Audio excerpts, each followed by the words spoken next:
First tonight, the mothers separated from their children by the courts and calls for greater help to support them. More than 80,000 children in England were taken into care last year. For many women who lose their children, the grief can be acute and long-lasting. A charity in Suffolk is now campaigning for more help for birth mothers to help them rebuild their lives. Charlie Jones has been to meet them. Wow, look at that. 21 years ago, Penelope was struggling with her mental health, and with no support network, her 4-year-old daughter was put into care. To think that she was going to be taken away was absolutely devastating. I just thought it would break my heart into pieces. I just couldn't fathom it out why I had to lose my daughter to adoption. I knew I was a good mother, and I didn't deserve this. 5 years ago, Penelope started going to Beam, a support group for women separated from their children. I could gel with them because there was a great empathy and understanding between us. There's just lack in this country of people understanding and supporting mothers who've had this kind of problem. Donna was in an unhappy relationship, which professionals wanted her to leave, when they decided her children should be removed. So she turned to Beam for support. I was nervous, and when I got there, I was like out of my comfort zone. I like cuddling people, the other mums, so when they get upset, I'll go and cuddle them. And it makes them at peace and smiling again. Sherry, bless her, she made me welcome. Sherry Parnell left a successful career as a barrister to set up the charity. It genuinely was a calling. I had represented so many mothers and fathers over the years. You know, leaving court after judgment being given that they would not have their children, and having heard this catalog of trauma, abuse, and brokenness in their lives, and then shaking their hands at the end of proceedings and saying, you know, best of luck.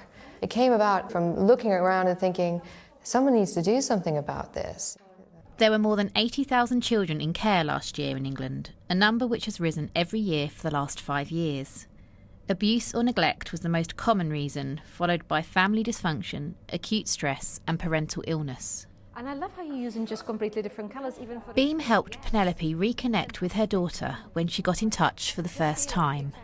When I had the phone call on her 21st birthday, I was over the moon. I was absolutely overjoyed. I just couldn't have been happier, you know, to know that she was all right and she wanted to see me, that I wasn't a monster in her eyes. I just think that my feelings continue forever, you know. I'm her mother and I love her to eternity and back. I love my children with all my heart.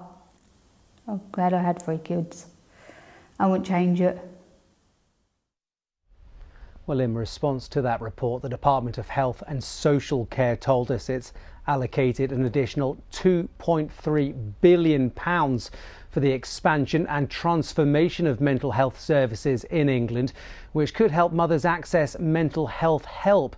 Meanwhile, Suffolk County Council said it works closely with parents who have had their children removed to help them understand why their child is no longer in their care and to help them process the loss. It added that parents can access support from universal and specialist services that can help them address issues that have led to the loss of the child or children. A little earlier, I sat down with the charity's founder, former barrister Sherry Parnell, and I started by asking her what she thought about the level of support currently available for birth mothers. There is a real dearth of support. There are some pockets of support, and local authorities have an obligation to actually support parents. The difficulty is they've taken away their child. You can imagine if they say, oh, but we really care. Their child's been taken away, adopted, and they've been through the process of going through court and the trial and all of their trauma, all of the crises that they face in their lives out in front of everybody, and then the local authority says, oh, but we have groups, or we want to support you. And it's really hard for parents, and many of them get very much stuck in anger. The government is making this extra money available at yes. £2.3 billion a year for mental health services. Do you think birth mothers can tap into that and benefit from it? A lot of it depends on relationship.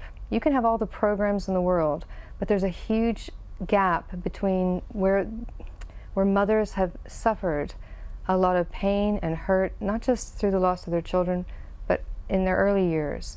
Yes, we absolutely want these services, but we also know that it's going to take some, it's a long road. It's a long road. Are there circumstances when you feel it is right for a child to be taken into care? Of course, of course.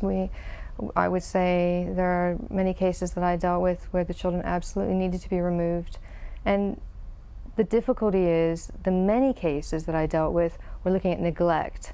And it was the potential for future significant harm. And a lot of mothers are saying, but actually if you would just take the money that has been plowed into the system to remove and put that into prevention, it would help and preserve a lot of families and actually benefit children. Because we can't sustain the number of children that are being taken away. We really can't. Yeah, I mean, there are over 80,000 currently in the country that are taken into care. Do you think that number would drop considerably then if the right help was in place? Absolutely. There is a consultant psychologist who's really talking about the way in which we assess, not just the court process, but the way in which we assess parents. Because many parents who really fear authority, because their experiences with anyone in authority has been extremely negative. And then they're put into the system of court proceedings. And as I say, they will go through these assessments. And it's the pathology of what's wrong with this parent, what's wrong with this mother. As opposed to, if you approach it like that, the outcome often is going to be that she's got a lot of problems.